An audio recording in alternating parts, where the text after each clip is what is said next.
آج جمعرات ہے، نومبر کی 21 اور ربیع الاول کی 23 تاریخ ہے۔ السلام علیکم۔ پیش خدمت ہے حالات حاضرہ کا خصوصی بلیٹن۔ آج ہم تفصیلی گفتگو کریں گے بچوں کے عالمی دن کے حوالے سے۔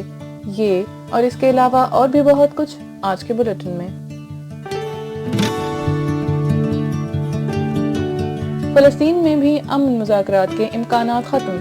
امریکی دفتر خارجہ کی متنازع پالیسی دو ریاستوں کے قیام کی حل کی راہ میں رکاوٹ بن گئی۔ چند روز قبل امریکی دفتر خارجہ نے مغربی کنارے پر واقع اسرائیلی آبادیوں کو جائز قرار دیا تھا۔ اردن کے وزیر خارجہ نے اس تشویش کا اظہار کیا ہے کہ امریکہ کی جانب سے اس طرح کے اقدامات خطے میں امن قائم کرنے کے امکانات کو کم کر رہے ہیں۔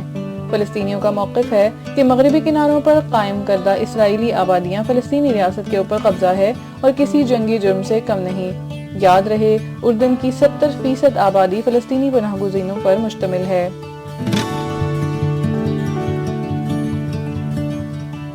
حکومت سرکاری ملازمین کے لیے مواصلات کا نیا پلیٹ فارم بنائے گی۔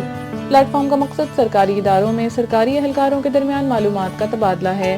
یاد رہے، گزشتہ دنوں حکومت نے سیکیورٹی خدشات کے پیش نظر سرکاری ملازمین کے سوشل میڈیا کے استعمال کے بارے میں ہدایات جاری کی تھیں۔ ان ہدایات میں سرکاری ملازمین اور اہم عہدوں پر فائز لوگوں کے لیے نئے ضوابط اختیار کیے گئے ہیں۔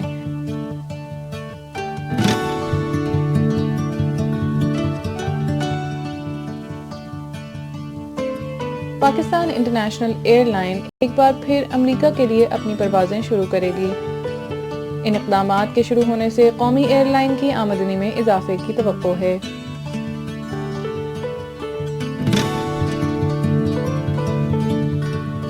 پاکستان اور آسٹریلیا کے درمیان برسبن کا پہلا ٹیسٹ۔ نوعمر فاسٹ بالر نسیم شاہ ٹیسٹ کیپ حاصل کرنے میں کامیاب ہونے والے انڈر 17-11 میں 7ویں پاکستانی ہوں گے۔ یاد رہے، سب سے کم عمر ٹیسٹ کیپ حاصل کرنے والوں میں زیادہ تر تعداد پاکستانیوں کی ہے۔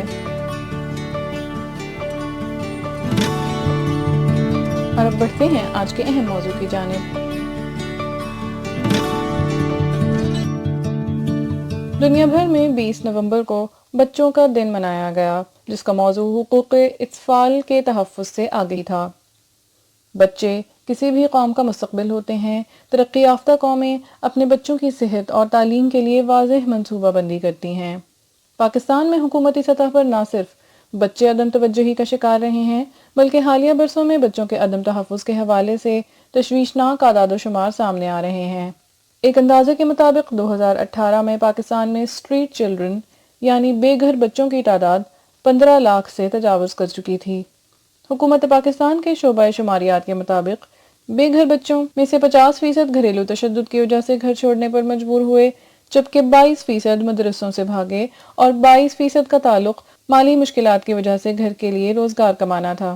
مجموعی طور پر غربت ہی بچوں کے عدم تحفظ کا سب سے بڑا سبب رہی۔ عالمی ادارہ یونیسکو کی حالیہ رپورٹ کے مطابق پاکستان اسکول نہ جانے والے بچوں کے لحاظ سے دنیا کا دوسرا بڑا ملک ہے۔ پاکستان میں حقوق اطفال کے لیے کی گئی کوششوں میں 5 سے 16 سال کی عمر تک بچوں کو مفت تعلیم کی فراہمی کے قوانین موجود ہیں، لیکن اس کے باوجود قریباً 22 ملین بچے اسکول نہیں جاتے اور 50 لاکھ بچے صرف پرائمری تک تعلیم حاصل کرتے ہیں۔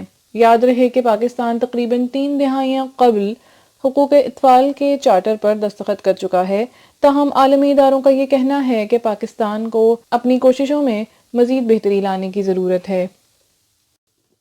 حالات حاضرہ کا یہ خصوصی بلیٹن کرنٹ افیئرز ڈائجسٹ کی ادارتی ٹیم نے تیار کیا ہے۔ اگر آپ کو ہمارا یہ بلیٹن پسند آیا ہے تو اپنی قیمتی آراء سے ہمیں ضرور آگاہ کیجیے۔ ہمارے کانٹیکٹ ڈیٹیلز اور سوشل میڈیا لنکس آپ کی سہولت کے لیے ڈسکرپشن باکس میں موجود ہیں۔